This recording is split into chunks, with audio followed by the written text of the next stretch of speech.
টানা দ্বিতীয়বারের মতো অনূর্ধ্ব-20 সাফ ফুটবল চ্যাম্পিয়নশিপে ট্রফি জিতল বাংলাদেশ। এর আগে সাফ ফুটবলের এই ফরম্যাটের ইতিহাসে প্রথমবারের মতো বাংলাদেশ শিরোপা জিতেছিল 2024 সালে। সেবার চ্যাম্পিয়ন দলের সদস্য ছিলেন আসিফ ভুঁইয়া। ফাইনালে স্বাগতিক নেপালকে হারিয়ে ইতিহাস গড়ে দলটি। এবার যুবাদের শিরোপা জয়ের পর উত্তরসূরিদের অভিনন্দন জানালেও কিছুটা আক্ষেপ জানালেন গোলরক্ষক আসিফ।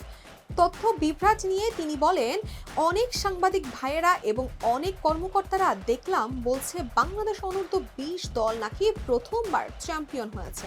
তারা হয়তো জানে না লাস্ট 2024 সালে সাফ অনূর্ধ্ব-20 টুর্নামেন্টেও আমরা চ্যাম্পিয়ন হয়েছিলাম। এরপরই আক্ষেপ নিয়ে বলেন, আর জানবেই বা কি করে, প্রথমবারের মতো অনূর্ধ্ব-20 দল যখন চ্যাম্পিয়ন হই তখন মুরগির মাংস দিয়ে ভাত খাওয়া ছাড়া আর আয়োজন ছিল না আমাদের জন্য। এবার আশা করব আমাদের সাথে যেটা হয়েছিল আমাদের ছোট ভাইদের সাথে সেটা যেন না করে, তাদের প্রাপ্য সম্মান যেন তারা পায়। আর আপনাদের প্রতি অনুরোধ থাকবে, আপনারা ইতিহাস ভুলে যায়েন না।